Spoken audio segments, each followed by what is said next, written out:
Hello, KISD, Superintendent Chad G here. Today I have our wonderful, fabulous nurses with us, and of course, as you can see, it's the day before Halloween, and it was dress up day on the campuses, so everybody wave, and we have some characters in costume today, but the reality is I wanted to focus on our nurses.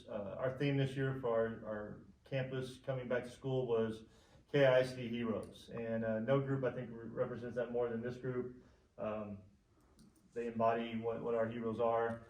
I would really kind of like to talk about how your role has shifted this year, you know, with COVID-19, what that has impacted or how that has impacted you. So kind of who would like to speak up to that? So. I know we're not able to do as much as we used to be able to do with our kids due to social distancing and having to keep a lot of illness out of the clinic so that we can see well kids for like medications and stuff. Okay. So that's changed. So it's impacting you in that it's adding more things onto you. Yeah. Okay. All right. How else do you feel like it has impacted you? There's a lot more documentation to do and definitely more time involved in documenting and following up and communicating with the staff and the parents. And I will say that, you know, the state and the Tarrant County health requirements, I don't think people really realized all the requirements that we were having to do to make sure that everything is the mitigation factors are in place and that we're contact tracing. That's a term that, you know, when you and I sat in the call on March 13th, did we ever think this is where we were gonna be? No. No.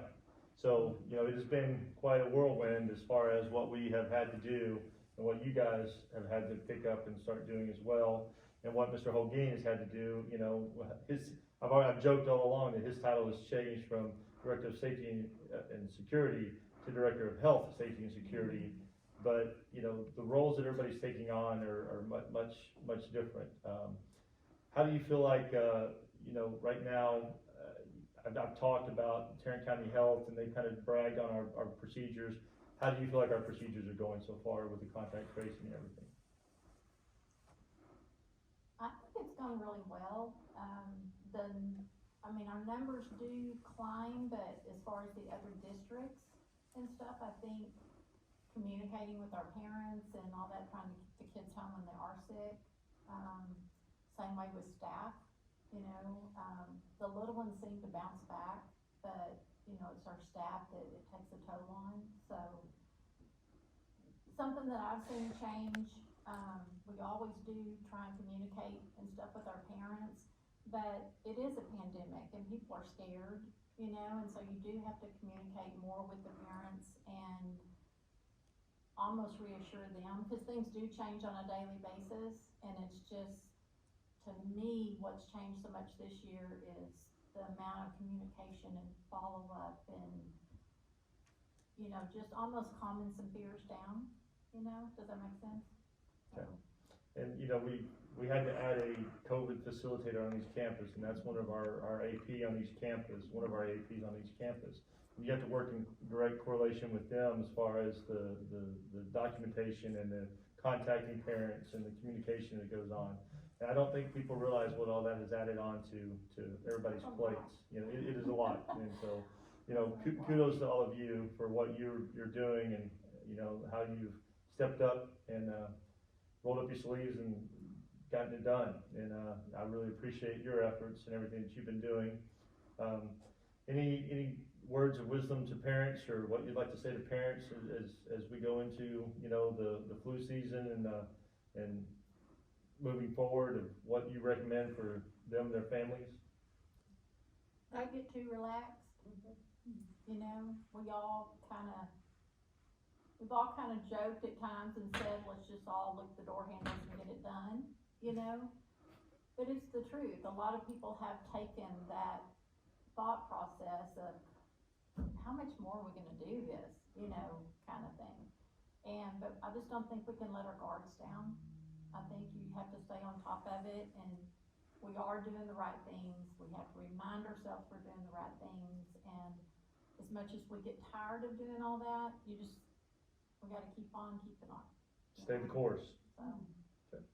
All right. And I would also remind parents that, you know, not to say, oh, I think it's just his allergies, or, oh, you just take some cough drops and go on in. If they're showing signs of being sick, let them stay home. They can stay home for a day. If it's just allergies or something else, they'll get better. But not to risk, not just put their child, but everybody else at risk, if it's not that.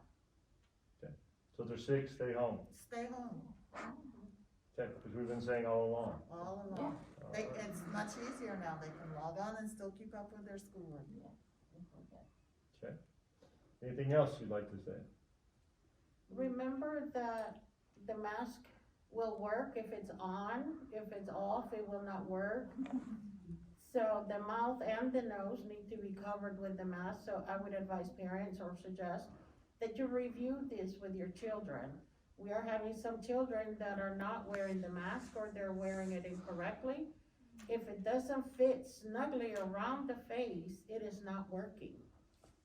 So I think I would encourage parents to review that with your children and also go over washing your hands for 20 seconds. The other day I watched somebody wash their hands for 20 seconds and they said, that's longer than I thought. I said, yes.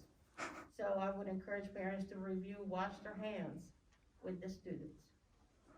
Well, I thank you all for your efforts and stepping up and, you know, taking on additional responsibilities. I know that it's not always easy, but I applaud your efforts and applaud what you're doing, and I believe that we're on the right path, and we're gonna stay the course.